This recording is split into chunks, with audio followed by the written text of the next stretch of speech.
So first thing is knowing about ankle sprains. You roll your ankle, what do? You likely go to urgent care and they do x-rays, which they should. But once they've ruled out a fracture, now here's where things go wrong. They're likely gonna give you some form of a cast, an air cast, a boot, or crutches, and this is wrong. Your ankle actually needs to walk, needs to put weight through it. This is actually how you'll recover. Walking as normally as possible as soon after your ankle sprain, given that there's not a fracture, is one of the best ways to recover from the injury.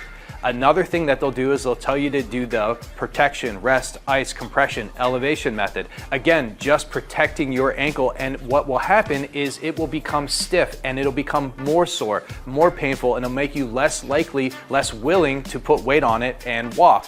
So this isn't what you want to do. You want to start moving it right away. But there is a little bit of a problem with start moving it right away, because if you've had an ankle sprain and you've gone to a physical therapist, likely you've been given one of the following exercises. You've been told to do some ABCs where you draw A, B, C in the air with your ankle, or you're told to do just a simple ankle four-way where you put your foot down, you put your foot in, you pull your foot back, and you put your foot out.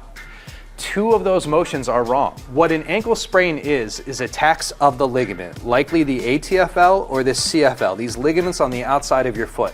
These ligaments are a stop of motion. Basically, they exist in order to prevent your foot from going in the wrong direction or the wrong range of that direction. That range is too far down or too far in.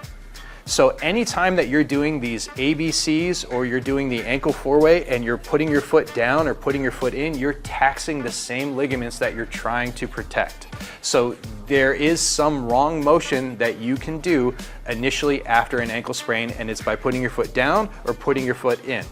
But other than that, the other motions will help. Make sure to like and follow this series so you can see these good exercises in the next video.